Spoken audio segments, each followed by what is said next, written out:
Fala pessoal, eu vou conversar aqui com vocês agora um pouquinho sobre o Visual Law. Visual Law é uma das áreas que mais está revolucionando, mais está reinventando o nosso mundo jurídico. E ele, como você já teve a nossa aula inicial, nossa conversa inicial sobre Legal Design, você já sabe da onde que saiu esse cenário. Como que o direito foi de uma área completamente conservadora, de uma área considerada inclusive atrasada, em que os documentos eram iguais, em que os procedimentos eram iguais, burocráticos e demorados, para a gente estar numa realidade agora bem mais dinâmica, bem mais interessante e ligada à inovação. Então o Visual Law, como o nome sugere, ele é a parte visual do direito, onde a gente vai trabalhar com alguns elementos para deixar nossa peça mais interessante, mais relevante, mais fácil de ser lida, de ser analisada. E esse lido e analisado aqui, seja pelo juiz que vai receber e julgar nossa peça, seja pelo nosso cliente que vai receber um contrato. Então, se você está assistindo aqui esse vídeo que a gente preparou para você, provavelmente é porque você já se interessa pelo direito, tem algumas dúvidas, ou então também quer se aprofundar na área da inovação e quer ver como que a inovação está sendo trazida para a área jurídica. E esse daqui é o melhor exemplo que a gente tem para te contar. Porque nós já tivemos vários casos saindo de escritórios, do Ministério Público, do próprio Judiciário, juízes aplicando as questões do Visual Law. E basicamente, o que a gente tem? Numa petição padrão,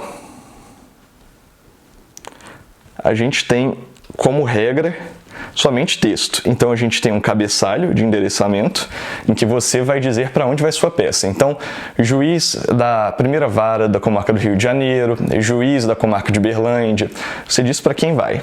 Você põe o número do processo, você qualifica as partes, então tudo isso é texto. Você diz, a minha parte, esse é o nome dela, esse é o CPF, esse é o gênero, esse é o endereço dela, o e-mail, diz o nome da ação, qualifica a outra parte, então eu estou entrando com essa ação contra essa pessoa que tem esse CPF, que mora nesse endereço, e aqui eu já começo a minha escrita. Então eu venho, fatos, aí eu digo o que aconteceu. Aí eu trago fundamentos jurídicos, aí eu cito lei, doutrina, jurisprudência, e quando você vê, você tem uma peça de 30 páginas trazendo só informação textual. Então fica algo totalmente cansativo e muito difícil de ser lido de uma forma inteligente, porque você vê, pensa num juiz que tem que analisar vários processos ao mesmo tempo, vários processos no mesmo dia, a cada decisão que ele dá, a cada processo que acaba, entram 5 novos, então não tem uma perspectiva de resolver essa questão. Então, esse é o cenário normal que nós temos. Já quando a gente passa para uma perspectiva com Legal Design, mais especificamente na espécie do Visual Law, a gente deixa de trazer só textos e a gente começa a trabalhar com informações visuais. Então, se eu for qualificar minha parte, a gente usa ali algumas caixinhas para dizer quem que é o autor e quem que é o réu. A gente qualifica de uma forma bem mais breve, bem mais interessante. A gente já traz aqui o nome da ação e os fatos que precisam. E a gente traz tudo de uma forma mais objetiva e mais interessante, num formato visual. Normalmente, quando o processo ele fica com muitas páginas, é porque você precisa explicar com texto alguma situação complicada, seja uma situação empresarial que envolve muitas companhias diferentes de uma holding, é uma empresa que ela organiza, ela comanda outras empresas e aí você tem uma grande relação complexa, ou então um caso de família também muito complexo que envolve várias entidades familiares, envolve pessoas que querem ter reconhecimento de paternidade na família, pensão, e aí acaba virando um rolo. Você tem que trazer muitas informações e texto e vira quase um livro que você tem que apresentar para o juiz, ou então, se for um contrato para o cliente, fica com tantos elementos ali também dificultosos que acaba por tornar inviável a leitura por ele e tem que ser analisado por outro setor jurídico. Já quando a gente faz uso de elementos visuais, em vez de trazer essa informação complexa em formato de texto, a gente pode fazer o uso de um mapa mental, de um fluxograma, de algo que deixe a informação mais visual, mais facilitada, porque é notório que a gente saiba que o ser humano ele absorve muito mais fácil uma informação que é colocada de um formato visual mais agradável para ele. E a gente pode trazer isso para o meio jurídico, é isso que a gente faz no Visual Law. E quando você faz essas aplicações, quando você aplica isso corretamente, de benefício você tem que vai reduzir o tempo de análise dos seus documentos. Então, o seu processo vai ser julgado mais rápido, você vai ter uma resposta mais rápida do cliente, vai poder passar uma resposta mais rápida para o cliente, para outro setor jurídico, que é uma das coisas que, quando demora, causa esse grande transtorno na nossa área do direito. É a demora, toda a burocracia envolvida, principalmente causada pela falta de uso de alguns elementos de informação que podem facilitar a nossa vida.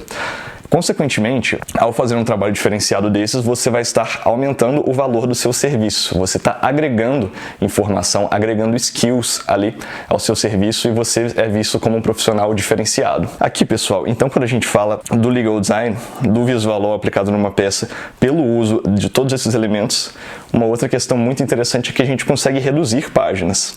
Então, algo que às vezes era 30 páginas de texto para a gente explicar uma relação, consegue virar ali suas 10 ou menos páginas simplesmente pelo uso inteligente desses elementos. E quando a gente fala de visual law, a gente pode estar falando realmente desses elementos gráficos, conforme a gente falou aqui, mapas mentais, fluxogramas, os nossos elementos gráficos, os esquemas gráficos. A gente pode ter o próprio uso de ícones. Ícones são extremamente interessantes, principalmente para contratos, em que normalmente a gente tem lá texto, cláusula primeira, objeto do contrato, cláusula segunda, prazo, cláusula terceira, pagamento. Então, por que eu não facilito essa informação, ao invés de eu ter que ficar fazendo meu cliente procurar lá no texto o que é cada coisa que ele quer, lendo páginas desnecessárias, eu não coloco um ícone de relógio ali na cláusula do prazo, um ícone de cifrão na cláusula do pagamento, que ele vai bater o olho, vai saber sobre o que é aquela cláusula, identificar muito mais rápido, navegar muito mais fácil por aquele documento.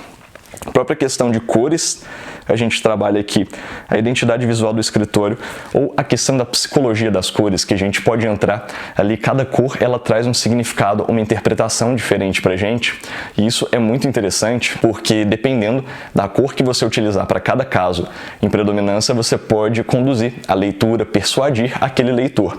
Então você pode fazer ele ler com alguma determinada emoção positiva, negativa, com mais raiva, com mais ânimo, dependendo se você está fazendo um contrato, uma petição ali numa ação de divórcio, uma petição numa ação envolvendo indenização por acidente. Então tudo isso você pode moldar de uma forma inteligente ao seu caso. E por fim, pessoal, a gente tem também muito mais elementos, tá? Mas eu quero trazer para vocês os QR Codes. Porque se você ainda não teve um contato com o dia a dia jurídico, procedimento jurídico, a gente lida com sistemas dos tribunais. E esses sistemas são extremamente difíceis de ter uma comunicação entre eles, de juntar documentos. Então, por exemplo, a gente não pode juntar algum vídeo que seja interessante para o juiz, algum áudio. Normalmente é só texto, porque foi como sempre foi feito. Agora que a gente tem toda essa inovação, a gente também faz o uso muito de QR Codes para, às vezes, direcionar o juiz. Ele está no meio da peça, ele lê aquele QR Code e é direcionado para uma página que tem um vídeo de uma testemunha dizendo o que ela relatou sobre o caso, um vídeo de uma câmera de segurança que gravou aquele acidente, que gravou aquela relação que a gente está trazendo, um áudio que foi enviado no WhatsApp que confirma a nossa situação. Então a gente tem todos esses usos de elementos justamente para favorecer, para facilitar muito a nossa vida jurídica. E aqui a gente tem muito mais. Não se limitam só a esses. Agora, eu só quero, para finalizar, trazer uma aplicação prática disso para você. A gente usou aqui um exemplo complexo, não é? De uma relação entre empresas, que a gente tem uma holding, que é uma empresa controladora, que controla ali e organiza algumas empresas subsidiárias. Então, no caso, veja, se eu for trazer essa relação empresarial em texto, eu vou ter que explicar ali que a gente tem uma empresa controladora, ela tem esses sócios, e aí, por conta desses sócios, ela também tem outras empresas que ela controla, que tem outros sócios, e aí esse é o sócio 1, esse é o sócio 2, esses são os dados dele, e aí também tem esses sócios que não podem ter o patrimônio deles afetados porque eles são de outra empresa e não da holding. Viu o tanto que isso fica confuso? Eu trago todos esses elementos aqui para você de texto, falo tudo que eu tinha que falar, passo toda a informação e mesmo assim ela não chega direito para o nosso juiz. O que eu quis resumidamente dizer com isso? Está tendo uma ação contra uma pessoa, ela é sócia de uma empresa. O meu cliente está tendo patrimônio atingido, só que ele não pode ter o patrimônio atingido porque ele é sócio de outra empresa que não é ligada a essa, mas as duas são ligadas a uma empresa que controla elas. Só que elas por si só não têm uma comunicação direta. Então, em vez de tentar trazer essa relação difícil, complexa num texto, eu posso trazer justamente um fluxograma ali. Então, eu digo que a gente tem uma empresa controladora, essa é a relação entre elas. A gente tem a empresa que criou uma dívida, Então essa daqui é a empresa que está devendo dinheiro, esses são os sócios da empresa. Então pode pegar patrimônio desse sócio, pode pegar patrimônio desse sócio. O meu cliente, ele é esse daqui, ele é sócio de outra empresa. Está ligada à mesma controladora, mas é outra empresa. Então, já que ele não está vinculado à empresa que está devendo, não pode ser retirado o patrimônio dele. Então, fica muito mais fácil eu explicar dessa forma, num esquema gráfico, num desenho, do que eu tentar trazer páginas e páginas de texto que só vão confundir meu documento, quando eu podia estar salvando todo esse tempo, não só o espaço do documento, mas toda a carga cognitiva que é utilizada ali para analisar uma decisão, para analisar uma petição, de uma forma totalmente mais sensata, com o uso dos elementos do nosso querido Visual Law.